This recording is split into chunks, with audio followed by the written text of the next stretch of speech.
PR হইলে হয় কি আপনার ৫১% ভোট লাগে, যে দল বা জোট আসলে ৫১% ভোট পায়, তার মানে হচ্ছে আপনার সংখ্যাগরিষ্ঠের একটা সরকার হয়। এইটা সরকারকে একটা উন্নত মানে ধরেন যে প্রধান একটা কনফিডেন্স, সরকারের প্রধান কনফিডেন্সগুলোর মধ্যে এটা একটা জিনিস থাকে। যখনই সে জানে, সরকার জানে যে ৬০ ভাগ মানুষ ভাই আমার ভোট দেয়নি তবু আমি সরকার, তখন তার মধ্যে ধরেন যে মনে করে যে এই যত লোক আছে তার মধ্যে বেশিরভাগ মানুষ আমাকে চায় না, তখন তার মধ্যে সম্ভবত একটা দমন পীড়নের একটা তাড়নাও তার মধ্যে আসতে পারে। কিন্তু যেটা গুরুত্বপূর্ণ, পিআর হইলে আপনি ৫১% মানুষের আসলে ভোটে নির্বাচিত সরকার পাচ্ছেন, এটা খুব গুরুত্বপূর্ণ। দীর্ঘদিন ধরে ঐক্যমত্য কমিশনের মিটিং চলছে, অনেক রাজনৈতিক দল সেখানে অংশগ্রহণ করেছে, আপনিও সেখানে ছিলেন। প্রশ্ন হচ্ছে, এই ঐক্যমত্য কমিশন কতটুকু সফল হবে বলে মনে করেন, বা এটা আদৌ কি প্রয়োজন আছে? জি, অনেক অনেক ধন্যবাদ আপনাকে এই প্রশ্নের জন্য। এটা খুবই গুরুত্বপূর্ণ একটা প্রশ্ন। ঐক্যমত্য কমিশন আমাদের এই গণ অভ্যুত্থানের একটা প্রধান প্রাপ্তির জায়গা, কমিশনটাই।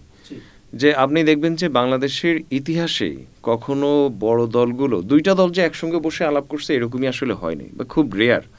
খালেদা জিয়া, শেখ হাসিনার পাশাপাশি ছবি আমরা হয়তো একটা দুইটাই দেখছি সারা জীবনে। সো এই যে এখানে ৩২টা দল, ৩২টা দলের আমার ধারণা মোটামুটি শখানেক নেতাকর্মী, আমার দল রাষ্ট্র সংস্কার আন্দোলন থেকে আমরা ২ জন যাই, কখনো কখনো ৩ জন যাই, কিন্তু জেনারেলি ১ থেকে ৩ জন প্রতিটা দলের। তো দেখা যাবে যে হয়তো ৬০ থেকে ১০০ জন আসলে ওইখানে পার্টিসিপেট করেন।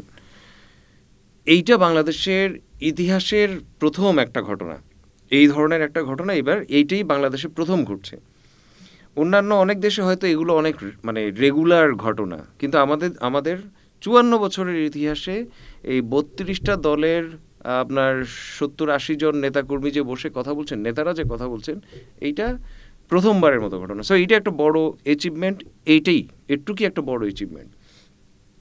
এখন কথা হচ্ছে মানুষের যে আকাঙ্ক্ষা এই কমিশনের কাছ থেকে, ঐক্যমত্য কমিশনের কাছ থেকে, অবশ্যই মানুষ ধরেন যে যেই সংবিধানের যেই ধারা, রাষ্ট্রের যে আপনার পলিসি সিস্টেমের মাধ্যমে তার যে অধিকারগুলো আসলে নাই হয়ে যায়, বিপদের মুখে পড়ে, মানুষ তো আসলে চাইবে যে সেই ব্যবস্থাগুলোর আসলে এক ধরনের পরিবর্তন, সংস্কার। এটা স্বাভাবিক। আমার মনে হয় যে জেনারেলি এখন পর্যন্ত ঐকমত্য কমিশনের যতটুকু পারফরমেন্স, আমরা ধরেন যে মোটামুটি আজকে মানে 10টা দিনের আলাপ হইল এই দ্বিতীয় ফেজের, এখন পর্যন্ত 10টা দিনের আলাপে আমার ধারণা যে আমরা হচ্ছি আপনার মোটামুটি 14-15টা ইস্যু থেকে হয়তো 5টা ইস্যুতে আমরা আসলে একমতে আসতে পারছি। এখানে কোথাও কোথাও আপনার ধরেন যে মানে নোট অফ ডিসেন্ট সহকারে একমত হয়েছি আমরা। এইটা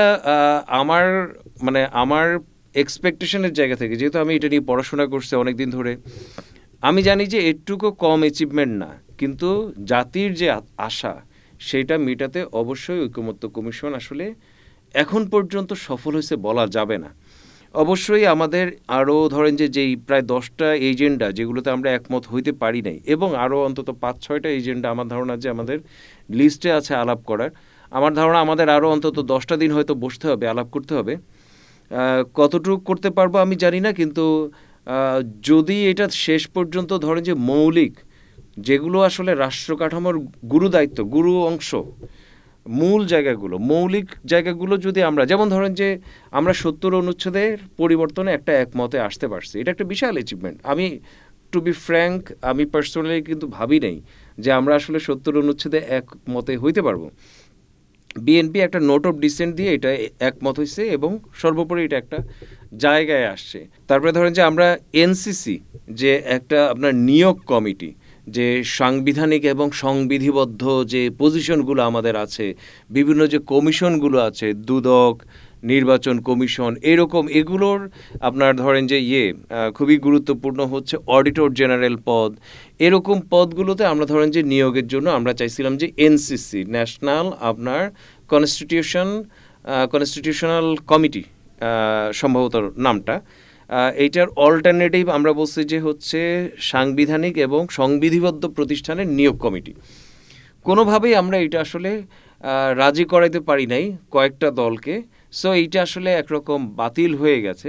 আমরা হাল ছাড়ি নাই, আমরা এখনও বিশ্বাস করি যে আমরা এটা নিয়ে আবার কথা বলবো, এক ধরনের ঐকমত্যে আমরা আসতে পারবো বলে আমি বিশ্বাস করি। কিন্তু এই ধরনের গুরুত্বপূর্ণ জায়গাগুলো যেগুলো আসলে ক্ষমতাকে আপনার এক ধরনের ধরেন যে ভারসাম্য আনে, একটা জবাবদিহিতার জায়গা আনে, যেটা আমাদের জন্য সবচেয়ে জরুরি। এই গণ অভ্যুত্থানের যদি আপনি পেছনের কারণ দেখেন, সেটা হচ্ছে যে একটা সরকার এখানে আপনার সর্বোচ্চ রকমের মাফিয়াদের মাফিয়া হয়ে উঠছিলেন, তিনি স্বৈরাচার হয়ে উঠছিলেন। যেই ব্যবস্থাগুলোর মাধ্যমে আসলে তিনি স্বৈরাচার হয়ে উঠছিলেন, যে ধরেন যে নির্বাচন কমিশনারের যে নিয়োগ, এটা যদি আপনি দলীয় সরকারের অধীনে রাখেন তাহলে তো আসলে গণতন্ত্র হয় না। সো এই যে বেসিক বিষয়গুলো যেগুলো খুবই গুরুত্বপূর্ণ, যেগুলো আসলে পিলার, গণতন্ত্রের পিলার বলতে পারেন, এগুলোতে আমরা যদি আসলে ঐক্যমত্য আসতে না পারি তাহলে এটা সিরিয়াস একটা ব্যর্থতা হিসেবেই ইতিহাসে লিখিত থাকবে। সম্প্রতি ঐক্যমত্য কমিশন সহ রাজনীতি পাড়ায় পিআর পদ্ধতিতে নির্বাচন নিয়ে নানান গুঞ্জন উঠছে। অনেকে বলছে কোনো বিশেষ দল তাদের সুবিধা দেওয়ার জন্য পিআর এর প্রস্তাব আসছে। আসলে পিআর কতখানি যুক্তিসঙ্গত? আচ্ছা, আমাদের দল থেকে আমরা ধরেন যে সম্ভবত 16 সাল অথবা 18 সাল থেকে আমরা আসলে পিআর পদ্ধতির কথা বলে আসছি। রাষ্ট্র সংস্কার আন্দোলন, আমরা যদি খুব ছোট একটা দল, আমাদের যে সংস্কারের কথাটা যে আসলে সারা দেশে পৌঁছাইছে, এটাই আমরা মনে করি যে একটা বড় অ্যাচিভমেন্ট। জাতীয়ভাবে এই শব্দটাকে নেওয়া হয়েছে। এই শব্দে গণ অভ্যুত্থানের যতগুলো জ্বালানি, তার মধ্যে এই শব্দটা একটা জ্বালানি হিসেবে ছিল, অন্যতম জ্বালানি। সো আমরা এইটাকে আমাদের একটা বড় সাফল্য হিসেবে দেখি, সম্মিলিতভাবে আমাদের সকলের আসলে সাফল্য এটা।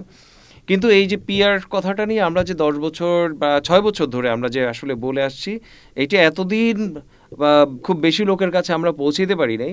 কিন্তু এখন সামহাও কয়েকটা দল যখন এটাকে পিক করলো এবং তারা যখন এটা নিয়ে কথা বলা শুরু করলেন, এখন এটা বাংলাদেশের প্রায় সব জায়গায় talk of the town, talk of the country আসলে হয়ে গেছে, উইচ ইজ এক্সেলেন্ট। আমি ব্যক্তিগতভাবে বা আমাদের দল থেকে আমরা পিআর চাই, কিন্তু কখন? আমরা মনেই করি যে পিআর হচ্ছে ধরেন যে গণতন্ত্রের একটা সর্বোত্তম রূপ।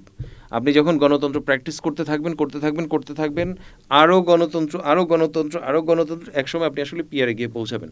এখন পর্যন্ত গণতন্ত্রের যতগুলো সর্বোত্তম রূপ আমরা জানি, তার একটা হচ্ছে যে পিআর। এখন পিআরের এখানে কিছু মিসপারসেপশন আছে। পিআর জিনিসটা কোনো ইউনিফাইড একটা সলিউশন না, যে ধরেন যে মোবাইল ফোন, যে সব মোবাইল ফোন কম বেশি একই রকম, বিষয়টা সেটা না।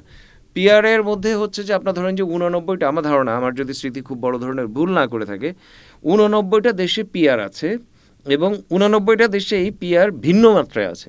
মানে কোনো দুইটা দেশের পিআর আসলে পদ্ধতি একরকম না। তার মানে হচ্ছে যে এটা একটা ধরেন যে গ্লোবাল ভিশন, কিন্তু একটা লোকালাইজড সলিউশন। আমাদের জন্য যে পিআরটা, সেটার সঙ্গে ধরেন যে আপনি অন্যান্য দেশের পিআর আসলে মিলবে না বা মেলাটা ঠিক হবে না, কারণ আমার সংকট, আমার মানুষের বৈশিষ্ট্য, আমার সমাজের বৈশিষ্ট্য অনুযায়ী আসলে আমার পিআরটা হইতে হবে। গুরুত্বপূর্ণ যেটা আলাপ, সেটা হচ্ছে যে পিআর নিয়ে আলাপটা শুরু হয়েছে। এখন পিআর কেন গুরুত্বপূর্ণ, সেটা হচ্ছে যে পিআর হইলে হয় কি, আমাদের এখানে যেটা পিআরের সবচেয়ে বড় যেটা সেলিং পয়েন্ট, পজিটিভ দিক, সেটা হচ্ছে যে আমাদের এখানে আপনি দেখবেন যে সবসময় আমরা 30% to 40% যে দল ভোট পাইছে তার দ্বারা আমরা শাসিত হয়েছি।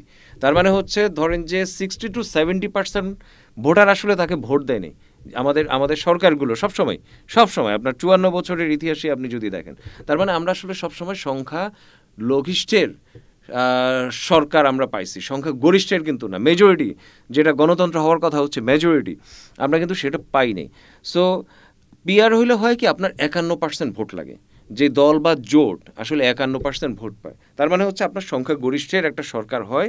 এইটা সরকারকে একটা অন্যতম, মানে ধরেন যে প্রধান একটা কনফিডেন্স, সরকারের প্রধান কনফিডেন্সগুলোর মধ্যে এইটা একটা জিনিস থাকে। যখনই সরকার জানে যে 60% মানুষ ভাই আমার ভোট দেয়নি, তবু আমি সরকার, নিজের কাছে সে ধরেন যে মনে করে যে এই যত লোক আছে তার মধ্যে বেশিরভাগ মানুষ আমাকে চায় না, তখন তার মধ্যে সম্ভবত একটা দমন পীড়নের একটা তাড়নাও তার মধ্যে আসলে চলে আসতে পারে, চাই নাই, হ্যাঁ, এই জিনিসটা আসতে পারে। এটাকে কি শব্দ বলা যায় আমি জানি না, কিন্তু যেটা গুরুত্বপূর্ণ, পিআর হইলে আপনি 51% মানুষের আসলে ভোটে নির্বাচিত সরকার পাচ্ছেন, এটা খুব গুরুত্বপূর্ণ। দ্বিতীয় গুরুত্বপূর্ণ বিষয় হচ্ছে যে পিআরে যেটা হয়, যে ইলেকশনটা হচ্ছে সারা দেশে মার্কায়। তার মানে হচ্ছে ধরেন যে রাষ্ট্র সংস্কার আন্দোলনের মার্কা যদি ঢেকি হয়, তাহলে সারা দেশে জনগণ আসলে ঢেকি মার্কায় ভোট দিবে। এখানে ধরেন যে কোনো এলাকায় এমন হয় না যে ধরেন যে আমি আমার এলাকায় যে 200-250টা বুথ, আমি যদি 100টা বুথকে দখল করে ফেলি, ধরেন যে শামীম ওসমানরা কি করতো, ওরা করতো কি 100টা বুথ এরকম সিলেক্ট করে ওগুলো দখল করে ফেলতো, দিন রাত ওইখানে ধরেন যে 24 ঘন্টাই আসলে সিল মারা হইতো। আমরা তো দেখছি যে রাতের বেলাও সিল মারা হয়েছে আমাদের এখানে ইলেকশনে। সো এই জায়গাগুলো যেহেতু সারা দেশের ইলেকশন, তখন কোনো শামীম ওসমান আসলে ভাববেন না যে 100টা আসন, 100টা বুথ, 200টা বুথ দখল করে আসলে তেমন কোনো আপনার ডিফারেন্স হওয়ার সুযোগ নাই, যেহেতু সারা দেশে ইলেকশন হচ্ছে। তখন সম্ভবত শামীম ওসমানরা এরকম কেন্দ্র দখল করে টাকা দিয়ে যে ভোট কেনা কিংবা ভোট দখল করা, কেন্দ্র দখল করা, লুট করা, এই জায়গাগুলো আঞ্চলিক যে দুর্নীতির জায়গাগুলো, এগুলো অনেকাংশে কমে যায় পিআরের ক্ষেত্রে। আর সবচেয়ে যেটা গুরুত্বপূর্ণ, যেটা অনেকগুলো দল যে কারণে ইন্টারেস্টেড এবং আমরা মনে করি যে এটা খুব গুরুত্বপূর্ণ, আপনি দেখবেন যে আমাদের মতো ছোট দলগুলোকে অনেকে ভোট দিতে চায় না। ভাবে কি যে ভাই আপনাকে ভোট, আপনি ভালো মানুষ, আপনি ভালো কথা বলতেছেন, এটাই ভালো রাজনীতি, এটাই সময়ের রাজনীতি, এটাই আমাদের দরকার, কিন্তু কিন্তু ভাই আপনি তো জিতবেন না। আপনার থেকে এক ভোট হলেও বেশি পাইয়া ধরেন যে আওয়ামী লীগের লোকজন কিংবা অন্য একটা মাফিয়া দলের লোকজন জিতে যাবে, আমার ভোটটা পচে যাবে। সো এই পচার ভয়টা আর থাকে না। সারা দেশে আমি যদি ধরেন যে 1%ও ভোট পাই, তবু আমি 3টা আসন পাচ্ছি। আমি 5% ভোট পাইলে আমি 15টা আসন পাচ্ছি। আমি 10% পাইলে আমি 30টা আসন পাচ্ছি। এইটা খুব গুরুত্বপূর্ণ। প্রত্যেক জনগণের ভোটের একটা কাউন্ট, এইটা আসলে পিআরের মাধ্যমে খুব ভালোভাবে এটা সম্ভব। এটার আর কোনো বিকল্প নাই, যেটা গণতন্ত্রের একটা সর্বোত্তম রূপ। এখন পিআর হলে আমাদের মতো ছোট দলগুলো বলতে পারেন, ধরেন যে জামাতের কথাই যদি আমরা বলি বা ইসলামিক অন্যান্য দলগুলো বলি, তারা দেখা যায় যে রিজনেবলি হয়তো একটা পোর্শন 5%, 10% ভোট সবসময় তারা পেয়ে আসছে। 5 to 10% আমার ধারণা, যে খুব বেশি যদি আমি ভুল করে না থাকি। এবার তো 5 to 10% ভোট পায় তারা, কিন্তু যে 15 থেকে 30টা আসন পাইছে এমন কিন্তু না। তারা হয়তো 5টা-6টা থেকে সর্বোচ্চ বোধহয় একবার 18টা আসন পাইছিলেন। কিন্তু পিআর হইলে হয়তো কি তারা 30টা পর্যন্ত আসন পাইতে পারতেন। আর এখন তো মনে হচ্ছে জরিপে বোধহয় তাদের ভোটের পার্সেন্টেজ বাড়ছে বলে কেউ কেউ ধারণা করতেছে। সো স্বাভাবিকভাবে তাদের এটাই তো চাওয়া থাকবে, এবং এইটাকে আমি কোনোভাবেই নেগেটিভলি দেখি না, আমি এটাকে পজিটিভলি দেখি। কথা হচ্ছে যে যেই জায়গাটা আমি শেষ করতে চাই সেটা হচ্ছে যে পিআর যেহেতু একটা গণতন্ত্রের একটা সর্বোত্তম রূপ, এইটার জন্য আসলে আমাদের সোসাইটি, আমাদের জনগণ, আমাদের রাজনৈতিক দলগুলো, আমাদের কাঠামো কতটুক রেডি, এইটাও খুব গুরুত্বপূর্ণ বিবেচনা করার জন্য। সেই ক্ষেত্রে আমরা বলি যে অন্তত আপার হাউসে, লোয়ার হাউসেও যদি এটা কিছু মাত্রায় যদি এক্সপেরিমেন্ট করা সম্ভব হয়, যে ঠিক আছে ধরেন যে 50টা আসনে পিআর হইল, এইভাবে যদি ধাপে ধাপে আগানো যায়, অন্তত আপার হাউসে আমরা মনেই করি যে ভোটের ভিত্তিতে পিআরের মাধ্যমে, পিআর আবার দুই রকমভাবে হয়। আসনের সংখ্যার ভিত্তিতে পিআর হইতে পারে, যেটা আমাদের এখনকার সময় ধরেন যে আপনার গত বোধহয় 20 বছর ধরে আপনার এই যে নারী আসনগুলো যেভাবে সিলেক্ট করা হচ্ছে, যে আসনের ভিত্তিতে নারীদেরকে দেয়া হয় ওইখানে, ওইটা না, কিন্তু ভোটের ভিত্তিতে যদি আসলে পিআর আপার হাউসে অন্তত যদি হয়, এটা খুব গুরুত্বপূর্ণ একটা অগ্রগতি হবে। এটা আমরা খুব জরুরি একটা প্রয়োজন বলে মনে করি।